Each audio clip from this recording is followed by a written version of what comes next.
নজর রাখবো অন্য খবরে, যেখানে নর্থপোর্ট থানার পুলিশকে মারধরের ঘটনায় ধৃত সুলতানের বিরুদ্ধে শতপ্রণোদিত মামলা। এই সুলতান যে অনুপ্রবেশকারী, বাংলাদেশ থেকে এসেছে ভারতে, বাংলায় 20 বছর আগে সে বাংলাদেশ থেকে অনুপ্রবেশ করে ভারতে আসে। নর্থপোর্ট থানার পুলিশকে মারধরের ঘটনায় ইতিমধ্যেই তার বিরুদ্ধে মামলা, শতপ্রণোদিত মামলা রুজু করেছে পুলিশ। আরও বিস্তারিত তথ্য দেবেন সৈকত আমার সঙ্গে এই মুহূর্তে। সৈকত,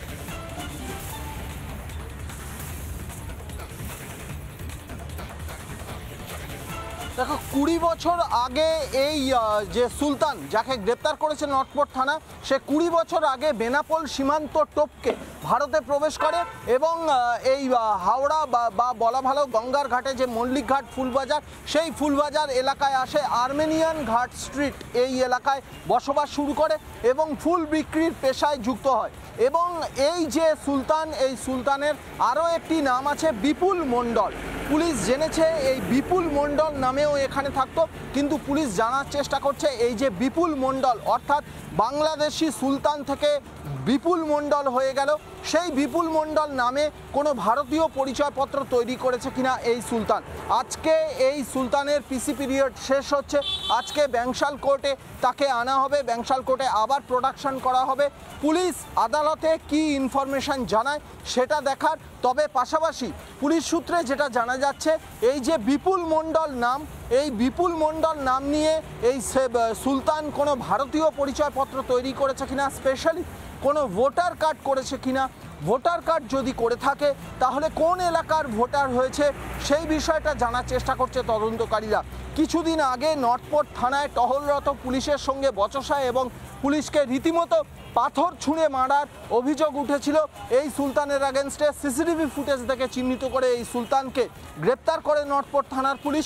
তারপরেই প্রাথমিক তদন্তে বেরিয়ে আসে এই সুলতান একজন বাংলাদেশি, 2006 সালে অবৈধভাবে ভারতে অনুপ্রবেশ করে, তারপরে সোজা শিয়ালদা স্টেশনে চলে আসে ট্রেনে, তারপরে এই আর্মেনিয়ান ঘাট চত্বরে ফুলের ব্যবসা শুরু করে। তার আরেকটি নাম রয়েছে বিপুল মণ্ডল। সেই বিপুল মণ্ডল নামে কোনো ভারতীয় পরিচয়পত্র, কোনো আধার কার্ড, কোনো ভোটার কার্ড বা অন্য কোনো সার্টিফিকেট তৈরি করেছে কিনা সেই বিষয়টা খতিয়ে দেখছে তদন্তকারীরা। গুরুত্বপূর্ণ তথ্য দিলেন সৈকত আমাদের, ধন্যবাদ সৈকত। অর্থাৎ এই মুহূর্তে যে সুলতান, যাকে নর্থপোর্ট থানার পুলিশকে মারধরের ঘটনায় গ্রেফতার করা হয়েছে, তার বিরুদ্ধে পুলিশ শতপ্রণোদিত মামলা করেছে এবং তার তদন্ত করতে গিয়ে দেখা যাচ্ছে কেঁচো ঘুরতে কেউটে। কারণ দেখা যাচ্ছে যে ওই সুলতান সে বাংলাদেশ থেকে এসেছে, অনুপ্রবেশ করেছে এবং 20 বছর আগে সে ভারতে ঢুকে ভারতে ঘাঁটি গেড়ে বসে রয়েছে।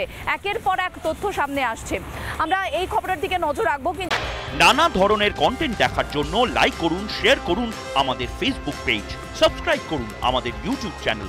পাশাপাশি অন্যান্য ব্রেকিং নিউজের জন্য অবশ্যই চোখ রাখুন রিপাবলিক বাংলায়।